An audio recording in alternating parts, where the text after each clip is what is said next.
Subscribe करें हमारे YouTube channel साधना gold को और पाएं वीडियो सबसे पहले।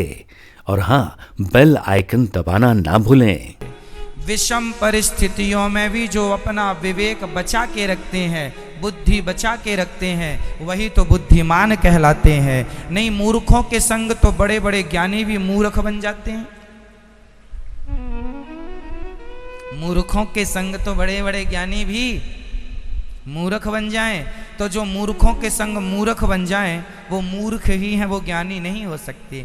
ज्ञानी वो है जो हमेशा ज्ञान ना जाने दे, विवेक ना जाने दे। ठीक है मेरी माँ, आप हमारे सामने तो अच्छी बातें करती हो, लेकिन आप पे जब आन पड़ती है, जरा किसी ने दो शब्द गलत कह दिए, नहीं, कथा सुन के गई 3.5 घंटे, लेकिन पड़ोसन ने जरा कुछ कह दिया, झगड़ा चालू। 3 घंटे कथा सुनी, लेकिन पल्ले कुछ नहीं पड़ा, जाके लड़ रही है बगल में। तो ऐसा सुनने से कोई फायदा नहीं। ज्ञान का अर्थ ये नहीं है महाराज जी हमसे सहन नहीं होता। लोग कहते महाराज जी हमसे सहन नहीं होता। अजी सहन किसी से नहीं होता, फिर भी सहन तो करना पड़ता है। यदि छेनी और हथौड़े की चोट को पत्थर सहन ना करे, तो बताओ कौन सा पत्थर शंकर बनेगा। हर पत्थर सहता है, तभी तो वो पत्थर भगवान बनता है ना। छेनी और हथौड़े की चोट खाकर पत्थर टूट जाए तो कंकड़ ना बन जाए। जो पत्थर चोट खाकर टूट गया वो कंकड़ बन गया, जो पत्थर चोट सह गया वो शंकर बन गया। कथा सहनशीलता ही तो बढ़ाती है। कथा सुन के भी ना सहे तो कथा का अर्थ क्या है। कथा सुनकर भी तुम संसार के लोगों की तरह व्यवहार करो, किच किच में उलझे रहो, जरा जरा सी बातों में विवाद करो, तो फिर सत्संग का मतलब क्या है। अरे सत्संग का मतलब है धीर वीर गंभीर। सत्संग का मतलब है धैर्यवान। इतने धैर्यवान हो जाओ कि कोई आपको गालियां देता है तो भी जवाब ना दो, ये धैर्यता है। मेरे कृष्ण ने शिशुपाल की 100 गालियां सही के नहीं, जिनके भगवान 100 गालियां सहते हैं, उनका भक्त 200 तो सहे कम से कम। 200 नहीं तो कम से कम 2-5 तो सहो। हमारे भगवान कितनी सहते हैं। राम जी को रावण कितनी गालियां दिया, लेकिन धन्य है राम, चाहते तो एक बाण में मार देते उसी दिन जिस दिन सीता मां को लेके गया।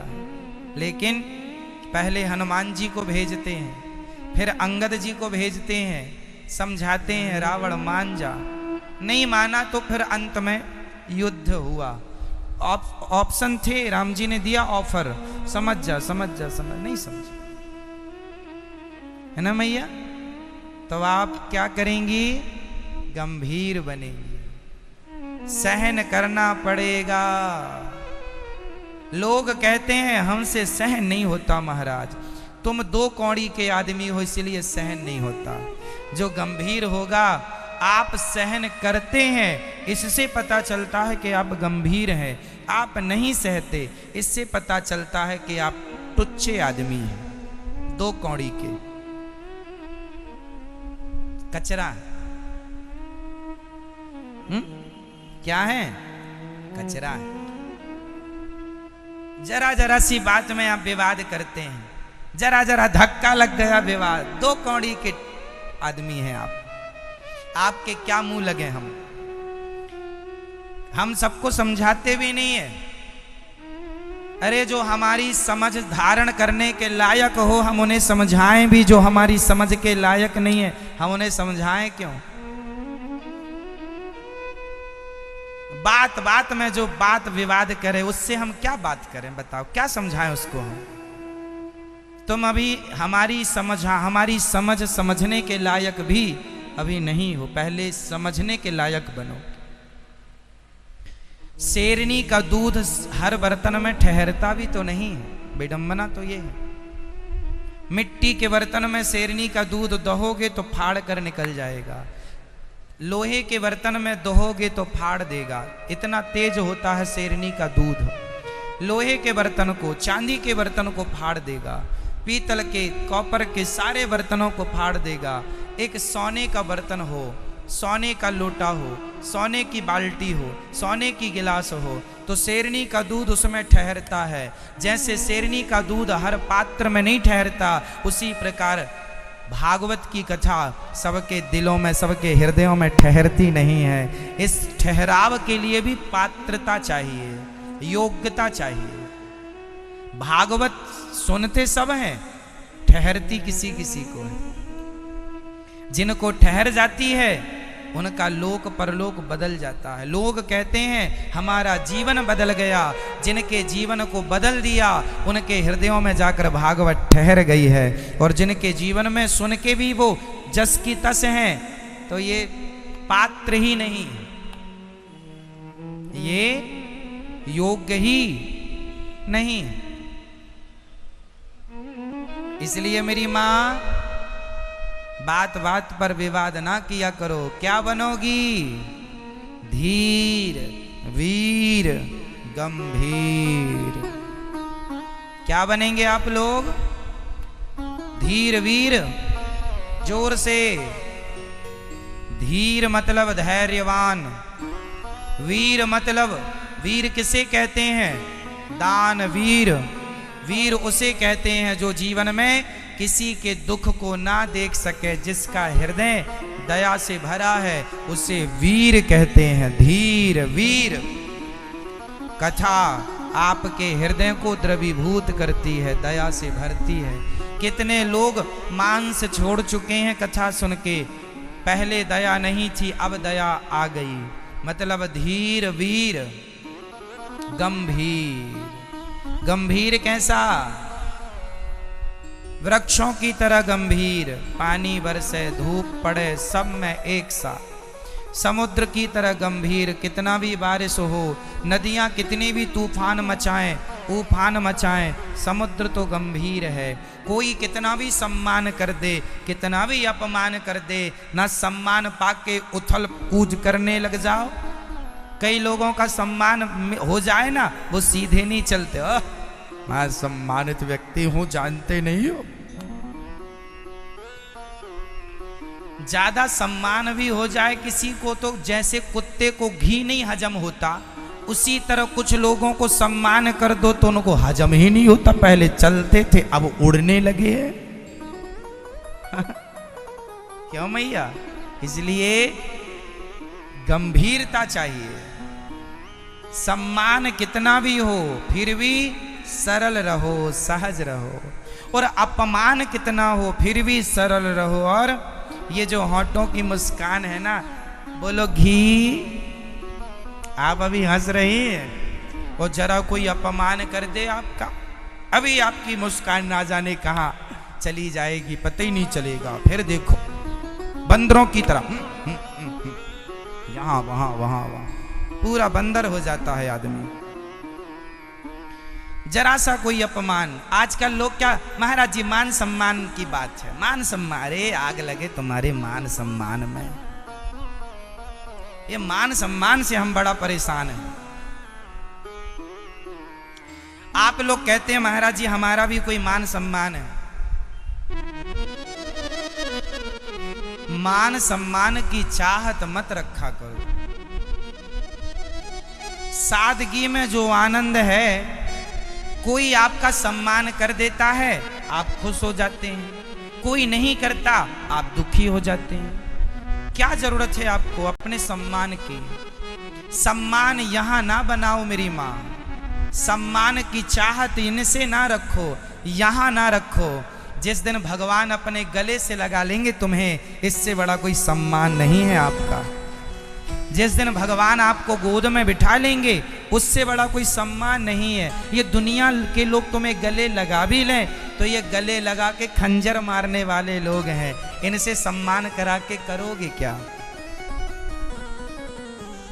और तुम मरते रहते हो। हम गए थे वहां, महाराज हम गए शादी में, हमारा तो सम्मान ही नहीं किया। तो तुम सम्मान कराने गए थे अपना?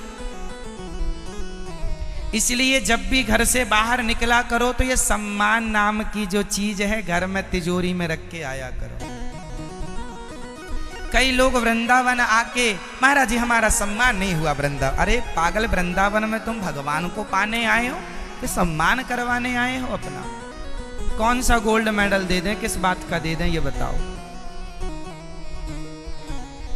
भगवान का जो सच्चा भक्त होगा सम्मान की चाहत नहीं, ना सम्मान ना अपमान, दोनों से बचो।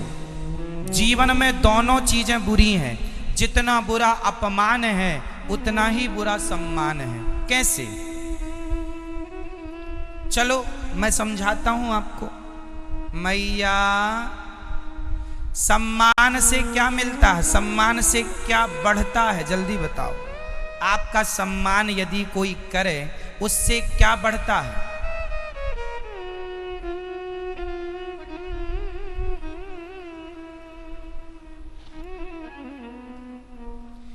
हाँ, सम्मान से क्या बढ़ता है, कौन बताएगा?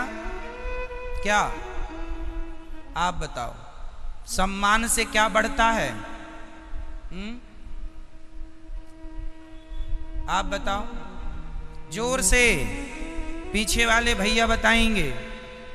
सम्मान से क्या बढ़ता है? बोलो। सम्मान से अहंकार बढ़ता है। आपका जितना सम्मान होगा आपका अभिमान उतना बढ़ेगा। बोलो हाँ या ना, जोर से। सम्मान से अभिमान बढ़ता है। चलो, सम्मान से आपको क्या प्रॉफिट हुआ? सम्मान से आपको अभिमान आ गया। क्या आया? जोर से याद रखना, अभी मैं फिर से इस पे आऊंगा सब्जेक्ट पर। अब चलो दूसरा। अपमान से क्या बढ़ता है?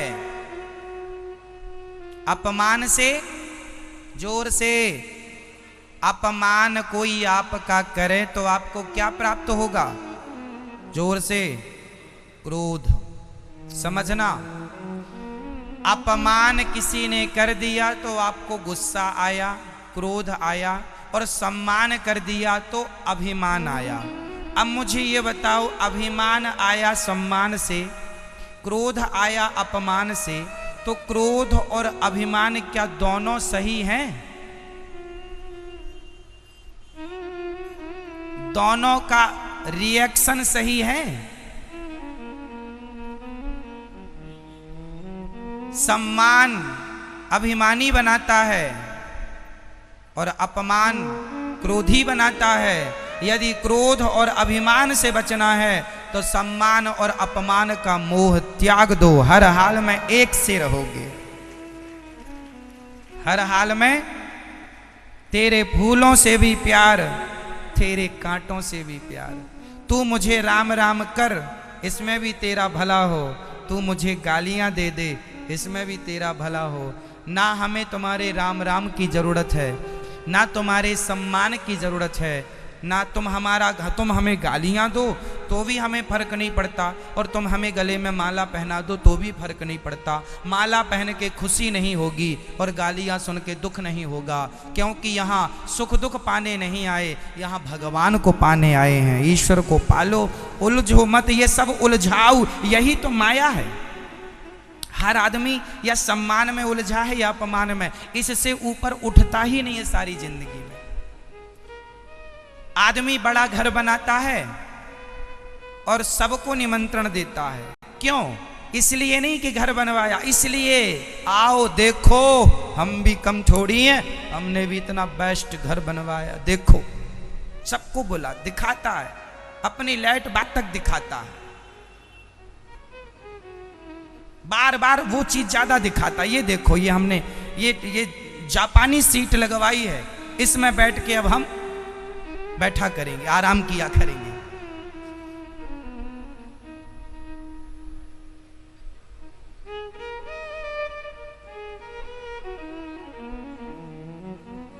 सारी दुनिया सम्मान में उलझी है। तुम सम्मान का लॉलीपॉप चूस रहे हो या तो अपमान का लॉलीपॉप चूस रहे हो। अपमान का लॉलीपॉप और सम्मान के लॉलीपॉप में उलझ गई ना मेरी माँ, तो जिस को पाने आई हो वहां ना पहुंचोगी। उस ईश्वर तक पहुंचने की सबसे बड़ी बाधा सम्मान और अपमान है। इसलिए ना सम्मान की चाहत रखो, ना अपमान का कोई दर्द बनाओ, बस सदा भगवान को प्राप्त करने आगे बढ़ते रहो। बस।